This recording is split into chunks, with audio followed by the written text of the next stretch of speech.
Citizenship amendment act यानी CAA भारतीय संविधान के कुछ प्रावधानों का उल्लंघन है। ये बात अमेरिकी कांग्रेस की एक संस्था ने अपनी रिपोर्ट में कही है। चुनाव के वक्त अमेरिका की किसी संस्था का भारत के किसी ऐसे कानून पर जिसे हाल ही में मोदी सरकार ने लागू किया है बोलना जाहिर है कि एक नई बहस छेड़ेगा।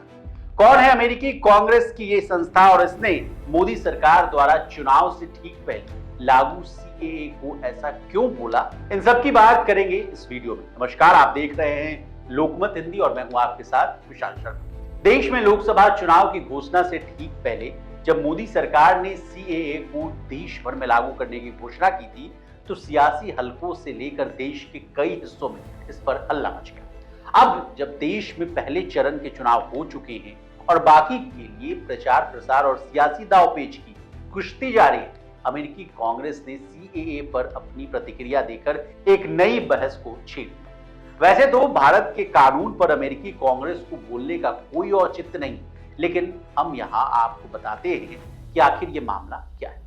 कांग्रेशियल रिसर्च सर्विस यानी सीआरएस का मानना है कि नागरिकता संशोधन अधिनियम यानी सीएए के प्रमुख प्रावधान भारत के संविधान के कुछ प्रावधानों का उल्लंघन कर सकते हैं। इसके अलावा इन फोकस रिपोर्ट में ये भी कहा गया है कि सीएए के प्रमुख प्रावधान 3 देशों के 6 धर्मों के अप्रवासियों को नागरिकता का रास्ता देते हैं, जबकि मुसलमानों को बाहर रखते हुए भारतीय संविधान के कुछ अनुच्छेदों का उल्लंघन करते हुए मालूम पड़ते हैं। रिपोर्ट में यह भी कहा गया कि प्रधानमंत्री नरेंद्र मोदी और उनकी हिंदू राष्ट्रवादी भारतीय जनता पार्टी यानी भाजपा एक हिंदू बहुसंख्यवादी मुस्लिम विरोधी एजेंडे को आगे बढ़ा रहे हैं।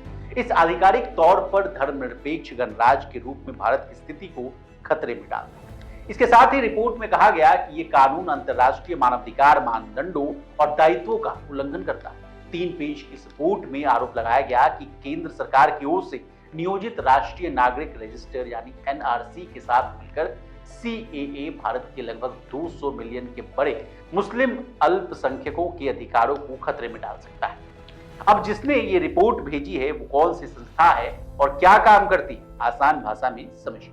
अमेरिकी कांग्रेस की एक स्वतंत्र शोध संस्था है सीआरएस यानी कांग्रेशनल रिसर्च सर्विस। इस संस्था के सदस्य अमेरिकी कांग्रेस के मेंबर भी होते हैं और इस संस्था का मकसद देश की संसद को कठिन मुद्दों पर अपनी रिसर्च के बाद राय देना होता है। बता दें, जिस सीएए को लेकर इतना बवाल मचा हुआ है उसके इतिहास से भी आपको रूबरू करवा देते हैं।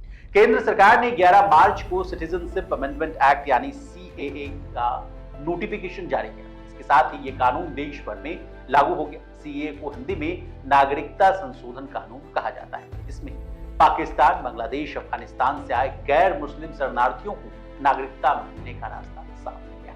इसी तरह देश और दुनिया और बिजनेस जगत से जुड़ी तमाम ताजा तरीन खबरों के लिए बने रहिए हमारे साथ और देखते रहिए लोकमत हिंदी।